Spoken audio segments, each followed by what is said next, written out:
Hey guys, this is David from TheUnlockr.com, and this is the wireless news for the week of February 11th, 2011.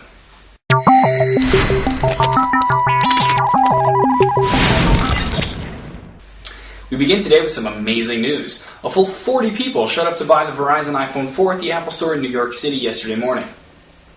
If 40 people sounds like a lot to you, maybe you should see what happened when the iPhone 4 originally launched.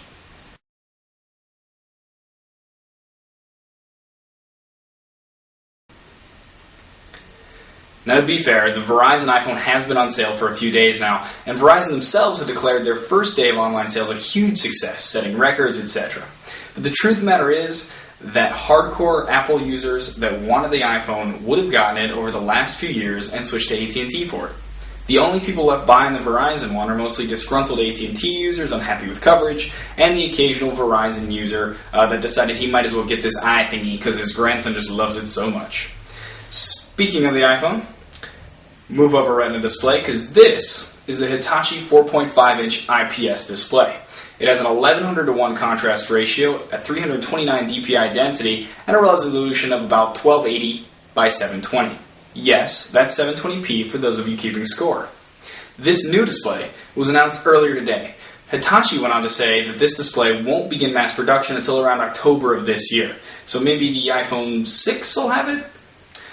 The next bit of news is an interesting study done by analyst Gene Munster of Piper Jaffray.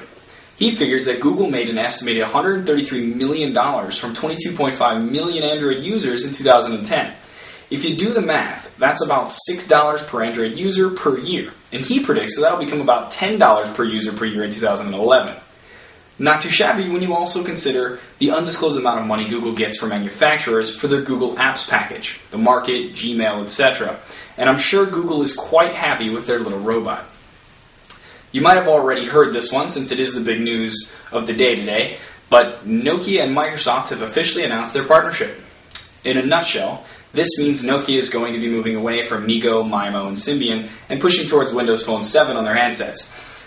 And as much as a lot of people were hoping for Nokia-Google partnership or a Noogle partnership, this kind of makes a lot more sense. I mean, one company is struggling keeping their foothold in the smartphone market, and the other is trying to ramp up their smartphone market share that is currently losing steam. Regardless, for us consumers, this means three giants are now duking it out for our attention: Google, Apple, and Nokia Microsoft, which we're going to call Nokisoft, which kind of sounds like a laundry detergent. Either way, it'll be interesting to see how this pushes the three to step up their game. So the last bit of news we have here is Honeycomb. No, you can't have it on your phone yet, but if you happen to have a Nook Color, or $250 to buy a Nook Color with, you can get a pretty stable version of it thanks to some developers over at XDA. Deeper Blue, one of the developers, managed to get a bootable version of the OS up and running on the Nook Color, and Samuel Haffa managed to add a new kernel, the Market, and package it in a way that's a lot easier to install. Take a quick look at the demo we put together.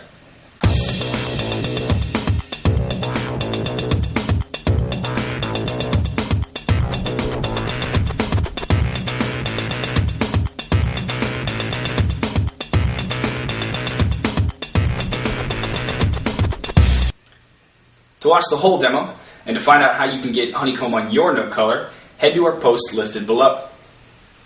So there you have it. That concludes the news for the week. Leave comments under the video on our site and let us know what you think. Follow us on Twitter, like us on Facebook for updates, and just have a friendly chat if you want. And we'll see you next Friday at 8 p.m. EST.